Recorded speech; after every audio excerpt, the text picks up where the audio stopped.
गुरुजी प्रणाम। प्रणाम। मेरा नाम निशान कटारिया है, मैं पुणे से हूँ। गुरुजी, जब आपने शक्तिपात किया तब मुझे मूलाधार से नाभि तक एक कंपन सा महसूस हुआ जी। और जब शक्तिपात कर रहे थे उसके बाद घबराहट सी महसूस होने लगी और मेरी आंखें भी खुल गई। आंखें खुल गई थी? आंखें खुल गई। उसके बाद 2 मिनट बाद पूरे चेहरे पे उष्मा सी महसूस हो रही थी, गर्मी सी महसूस हो रही थी चेहरे पे। और 2 दिनों से नाभि चक्र तक और थोड़े ऊपर तक, मूलाधार से नाभि तक कंपन हो रहा है पूरे पीठ में। प्राणवायु कार्य कर रहा है। पहले तो कभी ऐसा हुआ नहीं, शक्तिपात के बाद ही हुआ है ना? हाँ, अब तक कभी नहीं। जी जी। शक्तिपात के प्रभाव से निचले भाग से यानी मूलाधार के क्षेत्र से लेकर, जैसा कि आप बता रहे हैं, नाभि तक प्राण क्रियाशील हो गया है। ठीक है। और कुछ? हाँ गुरुजी, एक छोटा सा सवाल है साधना के बारे में। हाँ, बोल दीजिए। गुरुजी, मैंने 2 महीने पहले दीक्षा ली है गुरु से, शांभवी महामुद्रा में। तो मैं वो साधना भी कर रहा हूँ। उसमें ओम का उच्चारण होता है और जो आप बताते हैं ओम का उच्चारण, वो दोनों में डिफरेंस है। वहाँ पे ओम को अ, उ और म को म तीनों को अलग अलग बोला जाता है, और आप जो बताते हैं उसमें ओम एक साथ बोलते हैं, और उसमें अ, उ, ओम तीनों के समय को सेम रखा जाता है। कैसे उच्चारण करते? उच्चारण करके आप बताएं। जैसे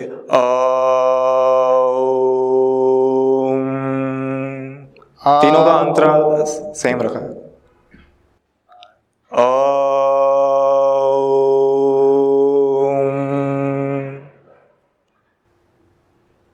हाँ, ये क्या बताया था इन्होंने? इस तरह का उच्चारण कब आपको मालूम हुआ?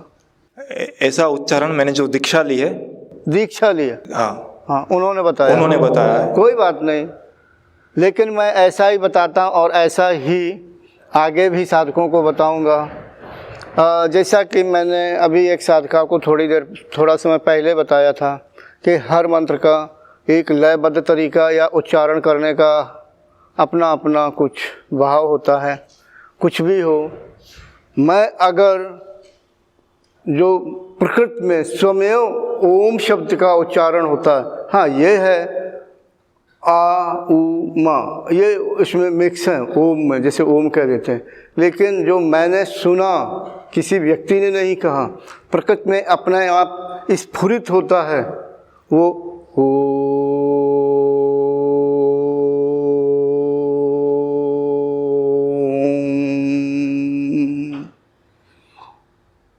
मतलब लंबा, ऐसा जैसे बहुत दूर गुफा के अंदर से आवाज़ आ रही। गुफा मतलब अत्यंत सूक्ष्म रूप से होती है। खैर, हमें उस विषय पर नहीं, आपकी स्वतंत्रता है, आप ओम का उच्चारण किस तरह के से करते हैं उस विषय में, यानी किसी दूसरे संत पुरुष ने दिया है वो इस विषय को, यानी जिस तरह के आप उच्चारण करके यानी बता रहे हैं उन्हें अच्छा ज्ञान होगा।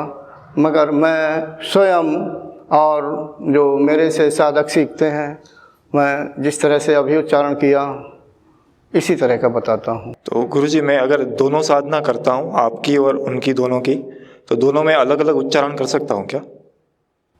ये भी आपकी इच्छा है। बहुत से लोग एक से ज़्यादा गुरु किए हुए हों तो कभी इधर कभी उधर करते रहते हैं, जो मर्जी में आए करें। आपके प्रति और उनके प्रति, दोनों के प्रति श्रद्धा है मुझे, और तीसरा मिल गया तो उसके प्रति भी श्रद्धा हो जाएगी।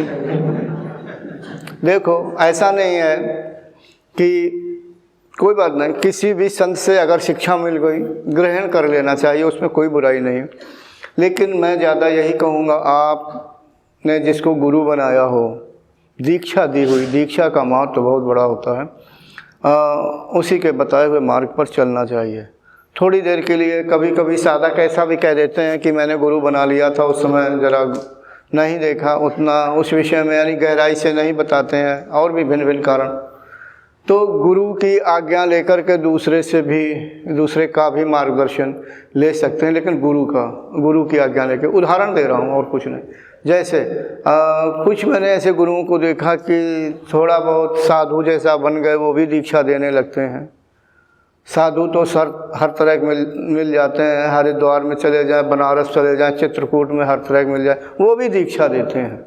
अगर कोई उन्हें ऐसा जिज्ञासु या जो ईश्वर को प्राप्त ही करना चाहता है, सब कुछ त्याग दिया है, ऐसे गुरु के पास पहुंच गए तो कितना उसे प्राप्त हो पाएगा, स्पष्ट है। तो दीक्षा अगर ली है और दूसरे के पास ज्ञान लेना ही है तो पहले उससे आज्ञा ले लें। क्या वो विरोध तो नहीं कर रहे हैं, हम आपकी बात नहीं कर रहे हैं, अर्थात पिछले गुरु से आज्ञा ले लें, तब दीक्षा वाली बात बताइए या गुरु मानने की बात बताइए। ये तो एक शास्त्रीय पद्धति जो मैं भी मान्य करता हूँ। अगर यह है कि कोई मिल गया जो ज्ञान, किसी भी संत पुरुष से ज्ञान अगर मिल रहा है, ग्रहण कर लेना चाहिए।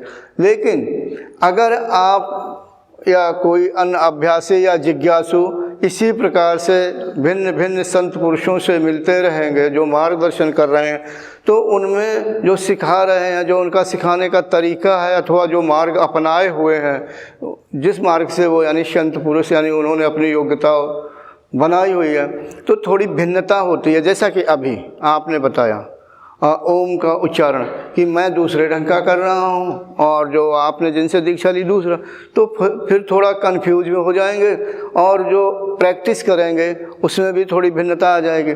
बस कुल मिलाकर के एकाग्रता को प्राप्त करना है, अपने चित्त को शुद्ध करना है, यानी मन को एकाग्र करना है, किसी तरह से भी कर लें। हाँ, यहाँ पर जो मंत्र की बोलने का तरीका है तो उसका वही सही बता सकते हैं। मैंने इसी तरह से, जैसा मैं उच्चारण साधकों को सिखाता हूँ, मैंने इसी तरह का अभ्यास करके आगे को बढ़ा हूँ और आगे बढ़ने के लिए अपने साधकों को भी कहता हूँ कि इस तरह से ही उच्चारण करें। ठीक है, मैं अपना जानता हूँ, उन संत पुरुष का नहीं जानता हूँ, कोई बात नहीं। अगर वो बता रहे हैं अच्छा है, ये मत सोचो कि आप मेरे पास आए इनका ही तरीका अपनाओ, ऐसा नहीं, किसी का भी तरीका अपनाओ। अगर आप उस तरह से करेंगे तो भी चित्त शुद्ध होगा, जो मैंने तरीका उनका बताया तो भी चित्त शुद्ध होगा, यानी भ्रम में बीच में ना हो। एक कहावत है, दो नावों में सवार ना हो, एक ही नाव में सवार हो। कभी आप मैंने जैसे वो बताया करेंगे, चलो 15 मिनट का इनका किए लेते, फिर आप करेंगे अपने गुरुदेव का किए ले रहे हैं, तो कभी ये कभी वो। इससे क्या होगा, इधर उधर की, इसको कहेंगे चंचलता, मन की स्थिरता नहीं। अगर मंत्र एक है तो तरीका एक ही जैसा होना चाहिए। एक अभ्यासी के पास एक ही मंत्र को दो तरीके से नहीं बोलना चाहिए, जहाँ तक मैं समझता हूँ। फिर आपकी स्वतंत्रता। ठीक है, धन्यवाद गुरु जी।